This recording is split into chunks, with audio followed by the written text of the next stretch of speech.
Hello everyone. As you can see, today's topic is vocabulary for speaking. So, without wasting our time, we are going to start our topic for the speaking.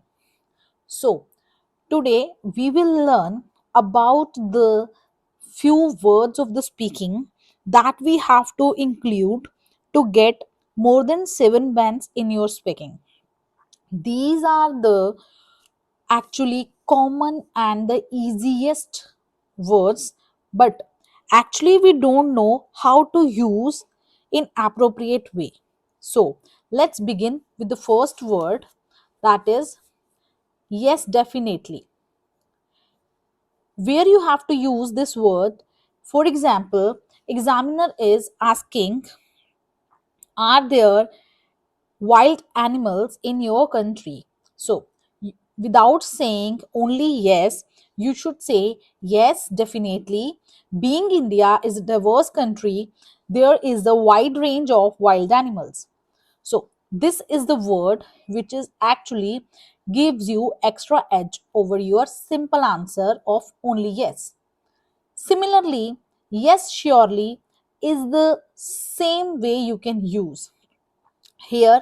What is the difference between definitely and surely is you have to use the definite word over there only where you are confidently saying the same, and surely is used where you are completely sure.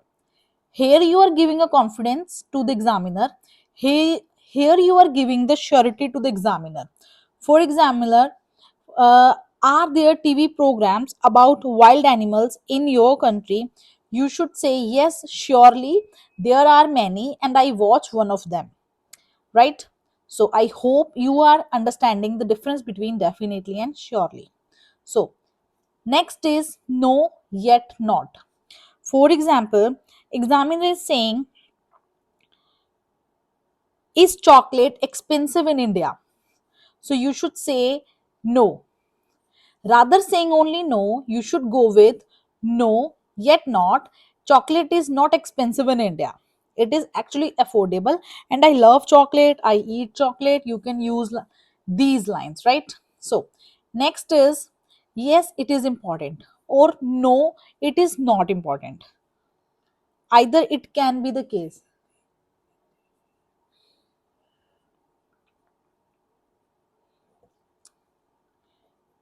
जब कोई भी question ऐसा है जिसमें उन्होंने आपसे पूछा कि do you think wild animals are important, so you can also say yes it is important, or you can also say no it is not important, or it is not required कि जब भी question में important आए तो आपने important word use करना है, right? तो you can rather use yes it is important, yes it is significant, yes it is vital, yes it is pivotal, right? जरूरी नहीं है कि इंपॉर्टेंट आया तो इंपॉर्टेंट वर्ड ही बोल लेंगे, सिग्निफिकेंट भी बोल सकते हैं, वाइटल भी बोल सकते हैं और वाइटल भी बोल सकते हैं, right? These are the synonyms for the same.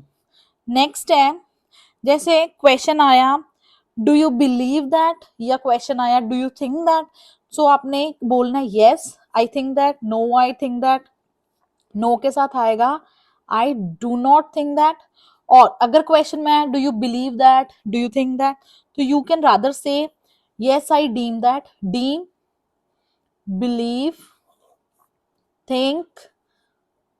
These are the words that you can use similarly, right? Think की जगह पे डीम यूज करो, डीम की जगह पे बिलीव यूज करो, बिलीव की प्लेस पे थिंक यूज करो, ऑल आर ओके, राइट? और यहाँ पे आप ये भी वर्ड यूज कर सकते हो अकॉर्ड और डिसअकॉर्ड. अकॉर्ड वहां पे यूज करना आपने जहां पे आपने बोलना है कि यस मैं इसके साथ अग्री हूं इस बात के साथ, जैसे आप बोलते हैं कि यस आई थिंक दैट, है ना, जहां पे आपने पॉजिटिव जाना है. डिसअकॉर्ड आपने वहां पे बोलना है जहां पे आपने जाना है नेगेटिव, जहां पे आपने कहना है कि नहीं ये चीज नहीं हो सकती, ऐसा नहीं है, right? You have to go with this. जैसे कि आपने बोलना है यस आपने सिंपली कहना है कि हाँ मेरे को लगता है जो वाइल्ड एनिमल्स हैं वो इंपॉर्टेंट रोल प्ले करते हैं, तो आपने बोलना है yes I accord that wild animals play vital role. ठीक है जी। अदरवाइज अगर आपने बोलना है कि नहीं वाइल्ड एनिमल्स का कोई रोल नहीं है, तो आप बोलोगे आई डिसअकोर्ड दैट। डिसअकोर्ड के साथ डू नॉट नहीं आएगा, क्योंकि अपने आप में एक डिसएग्रीमेंट शो कर रहा है, ये नेगेटिव वर्ड है। ये सिंपली आएगा आई डिसअकोर्ड दैट, राइट। बट हाँ अगर आपने डीम और बिलीव और थिंक यूज करना है तो यहाँ पे डू नॉट आएगा, right. So next is oftenly. Oftenly word आप तब यूज करते हैं जब हमने कहना होता है कि अक्सर ये चीज होती है। इसका मतलब होता है अक्सर।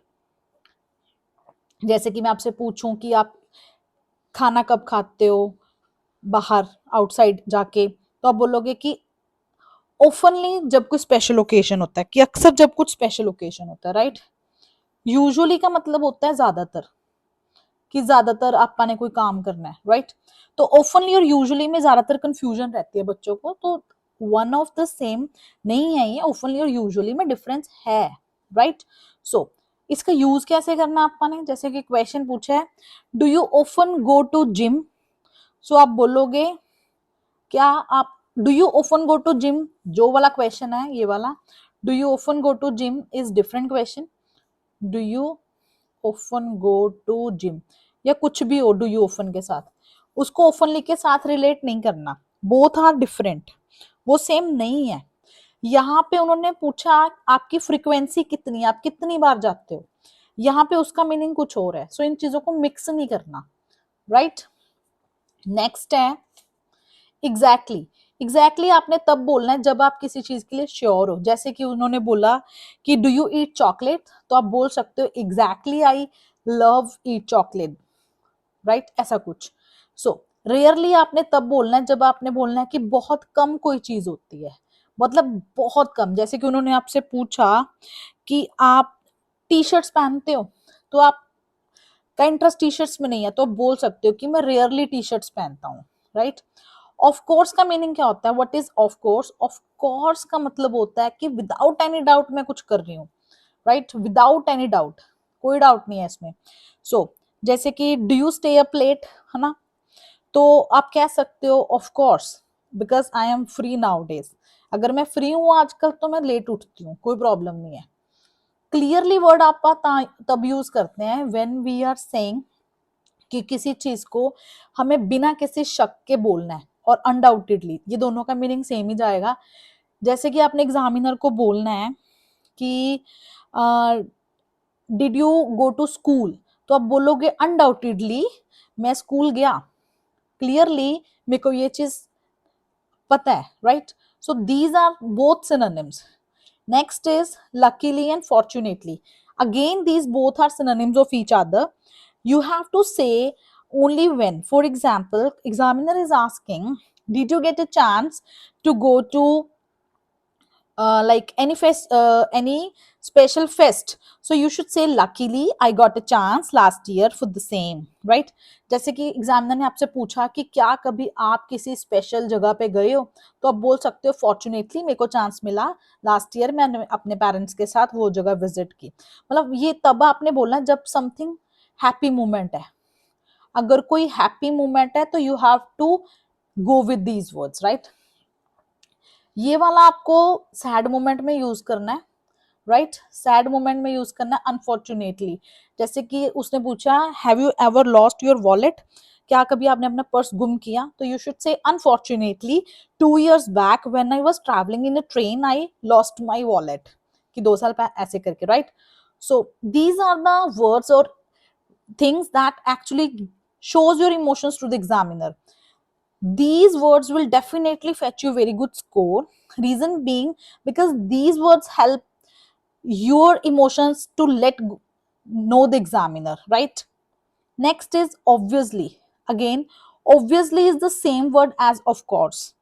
जैसे कि ऑफ कोर्स यूज करना है वैसे ही आप ऑब्वियसली यूज कर सकते हो। इट्स अगेन एक्चुअली आपने तब बोलना है जब आपने कोई रियलिटी शो करनी है एग्जामिनर को। एक्चुअली रियलिटी शो करने के लिए for example examiner is asking have you ever learnt music, so you should say Actually, I haven't got any chance for the same, so I didn't learn the same. Right? तो कोई ऐसे situation where you have to explain your reality. Next word is absolutely. Here you have to be an exact. The same meaning of exactly is absolutely, where you are 100% confident for this anything. You should go with this word. Certainly is again similar for the absolutely. Both are synonyms of each other. Seldom is the word where you say it's again the synonym of rarely. For example, examiner is asking, do you often go to library? So you can say I seldom visit library. That's mean मैं बहुत कम library जाती हूँ, right? Again, so well and all right, these are the words that you can always use in your speaking, whether it's first round, second round, or third round. Without any doubt, you should use these words only where you are having a pauses. जहां पे आपको लगता है कि आपका pause आने वाला है, you should go with the word like well. इसमें आपके 10-15 सेकेंड्स निकल जाते हैं और आपको टाइम मिल जाता है अगला आइडिया सोचने के लिए. ऑल राइट आपने तब बोलना है जब आप यू आर सेइंग कि हाँ सही है ये, राइट. सो ये वाले कुछ वर्ड्स हैं that you can learn. Synonyms हैं जैसे कि मैंने आपको ऊपर एक्सप्लेन किए हैं, ये भी उसी की तरह के वर्ड्स हैं. These one, prefer, choose, favour, opt, select, take, like, ये सारे words you have to use always at the place of another. जैसे कि क्वेश्चन ने पूछा do you prefer coffee, so you can say I favour chocolate, I opt tea, ऐसे करके, right. जैसे उन्होंने पूछा do you take coffee, you can say I like tea, I select tea. You can use these words. You have to learn these words, and all our words are very good for you. And these all are the words that will actually give you very good score in your speaking. And stay tuned with our channel for the more videos. And ये video को like करो, share करो, comment करो. And कोई भी doubt हो तो please comment box में बताइए. I will definitely help you. Speaking की और अच्छी अच्छी वीडियोस एंड अदर मॉड्यूल्स की और अच्छी अच्छी वीडियोस आपके पास आती रहेंगी. एंड चैनल को सब्सक्राइब करो, शेयर करो, और ऑल दीज वीडियोस को रिपीट करके लर्न करो. बिकॉज स्पीकिंग के लिए only one thing is the solution. You have to just practise practise practise. Speaking कभी लिख के नहीं आती, ऑलवेज बोल के आती है. Use all these words repeatedly in your routine life, at your home, in your school, in your college, with your friends. Then definitely you will go perfectly. So I hope you enjoyed this video. Thank you.